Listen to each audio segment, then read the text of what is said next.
Hai, perkenalkan nama saya Ayudhita Wulandari, NIM 4711953 dari kelas 4A PGSD Surakarta. Nah, di video kali ini saya akan menjelaskan materi genetika. Langsung saja kita ke soal nomor 1. Buatlah kasus perebutan anak dan bagaimana proses tes PCR terjadi. Pada tahun 2015, ditemukan seorang bayi yang ditaruh di depan sebuah panti asuhan, kemudian diberi nama Doni. 5 tahun kemudian, datanglah dua pasang orang tua yang mengaku sebagai orang tua kandungnya. Nah, pasangan yang pertama yaitu Pak Joni dan Bu Rika memiliki golongan darah AB dan O. Pasangan yang kedua yaitu Pak Bagus dan Bu Cika memiliki golongan darah O dan O.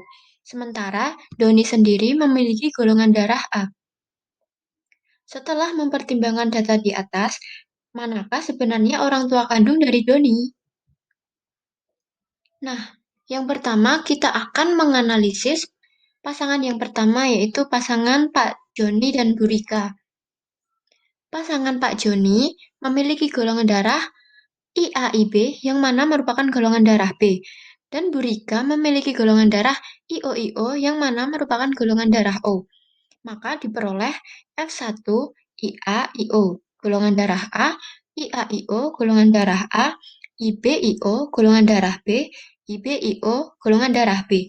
Jadi kemungkinan anak dari pasangan Pak Joni dan Bu Rika bergolongan darah A 50% dan golongan darah B 50%. Kemudian pasangan yang kedua yaitu pasangan Pak Bagus dan Bu Cika.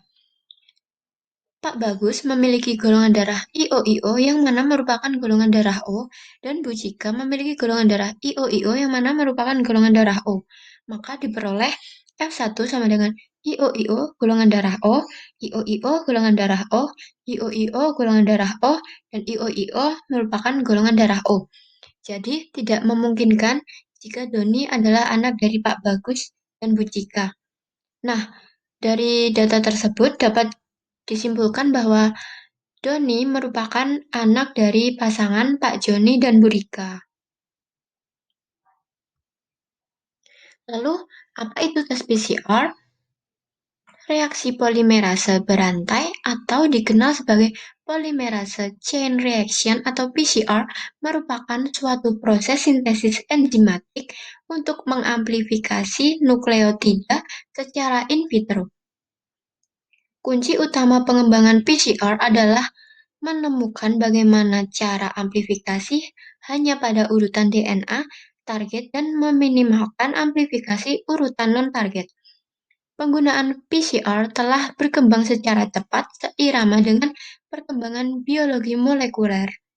PCR digunakan untuk identifikasi penyakit genetik, infeksi oleh virus, diagnosis dini penyakit seperti AIDS, genetic profiling in forensic, legal and biodiversity application, biologi evolusi, site-directed mutagenesis of genes, dan mRNA quantitation di sel ataupun jaringan. Tes ini digunakan untuk mendeteksi penyakit dengan cara mencari jejak materi genetik virus pada sampel yang dikumpulkan. Sampelnya dikumpulkan ini diambil melalui teknik usap hidung atau tenggorokan atau swab.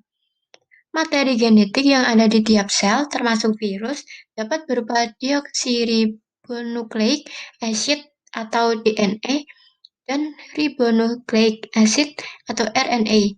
Kedua jenis materi genetik ini dibedakan dari jumlah rantai yang ada di dalamnya.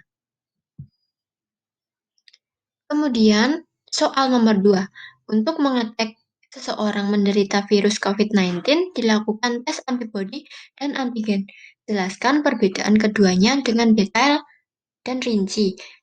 Lalu, mengapa tes antigen lebih diakui daripada tes antibodi? Nah, perbedaan antara rapid test antibodi dan antigen. Prosedur tes antibodi diawali dengan mengambil sampel darah dari ujung jari, lalu diteteskan ke alat rapid test. Sementara itu, cairan untuk menandai antibodi diteteskan pada tempat yang sama. Hasilnya berupa garis positif atau negatif dalam waktu 10-15 menit saja. Dalam proses rapid test, antibodi menggunakan metode untuk mendeteksi antibodi, yaitu IgM dan IgG, yang dapat diproduksi oleh tubuh saat melawan virus corona. Antibodi hanya akan terlihat ketika tubuh mengalami paparan virus corona. Nah, untuk patokan biaya pemeriksaan tarif tertinggi yaitu sekitar Rp150.000. Lalu dikenal juga rapid test antigen. Proses ini akan mendeteksi antigen atau protein yang dapat membentuk badan virus penyebab COVID-19. Untuk pemeriksaan awal, keakuratan pemeriksaan ini sebesar 30% saja. Berdasarkan rapid test antibody, metode pemeriksaan ini menggunakan cairan yang terdapat pada hidung dan juga tenggorokan dengan melakukan swab. Nah, untuk biaya pemeriksaan rapid test antigen ini dipatok tarif tertinggi yaitu Rp275.000.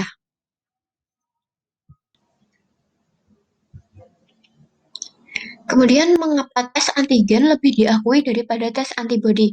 Nah, tingkat akurasi tes antibodi. Rapid test antibodi terlalu dini dinilai dapat menghasilkan negatif palsu. Hal ini disebabkan sistem kekebalan tubuh memerlukan waktu 1-2 minggu untuk membentuk antibodi terhadap suatu virus. Meskipun sudah terinfeksi, tetapi virus dapat tidak terdeteksi akibat tubuh belum memproduksi antibodi. Padahal kamu sudah dapat melakukan penularan kepada orang lain. Kemudian, tingkat akurasi tes antigen.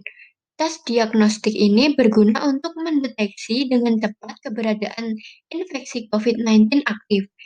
Tes antigen bertujuan mencari protein yang terdapat di permukaan virus. Hasil swab antigen lebih cepat dibandingkan tes PCR. Namun hasilnya lebih terlalu sensitif. Jika dibandingkan dengan tes antibodi, pemeriksaan dengan antigen lebih efektif, sebab mampu mendeteksi keberadaan virus corona yang aktif.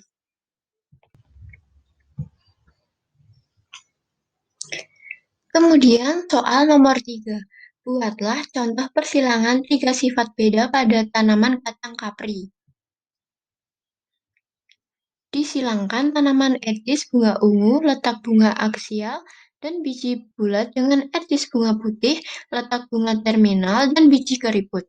Bunga ungu dominan terhadap putih, letak bunga aksial dominan terhadap terminal, dan biji bulat dominan terhadap biji keriput. Hasil F1 semuanya memperlihatkan tanaman etis bunga ungu, letak bunga aksial, dan biji bulat. Bagaimanakah rasio fenotip F2 jika tanaman etis F1 disilangkan sesamanya? Diketahui U besar sama dengan gen untuk warna bunga ungu dominan terhadap putih. U kecil merupakan gen untuk warna bunga putih. A besar gen untuk letak bunga aksial dominan terhadap terminal. A kecil gen untuk letak bunga terminal. B besar gen untuk biji bulat dominan terhadap keriput. B kecil gen untuk biji keriput. Dapat diperoleh parental yaitu U besar, A besar, A besar, B besar, B besar, ungu aksial bulat.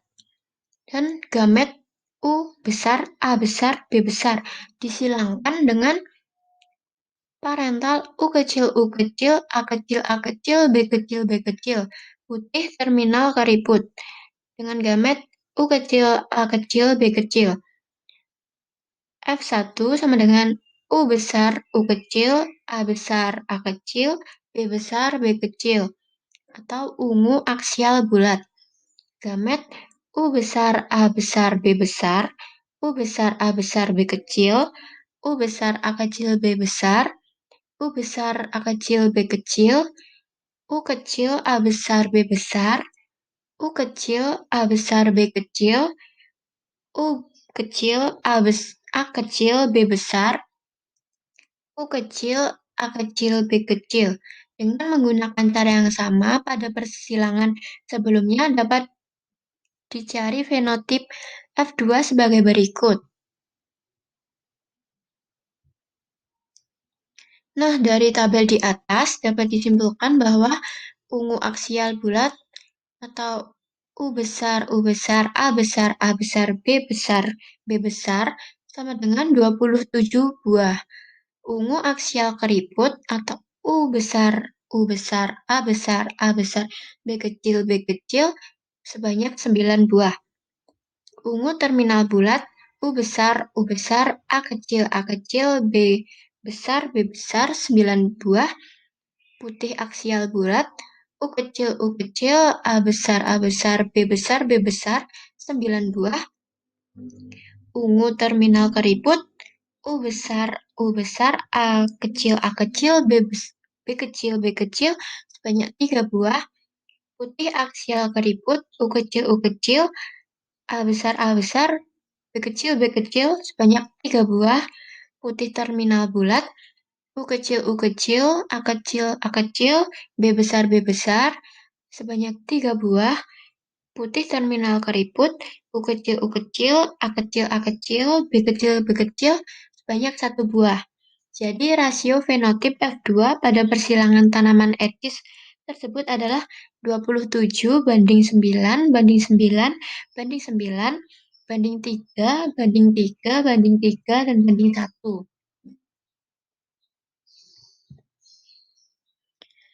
Selanjutnya soal nomor 4.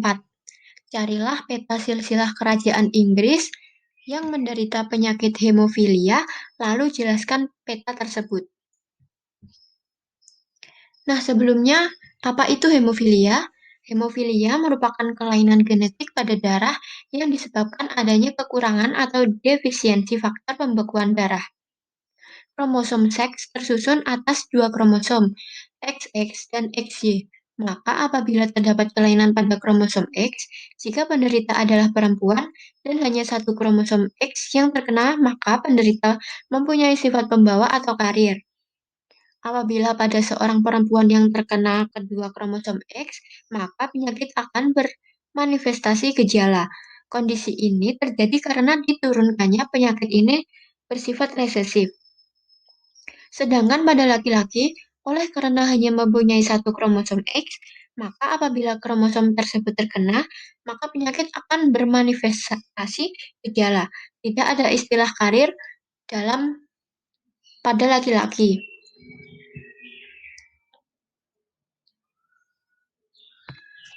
Nah, berikut merupakan silsilah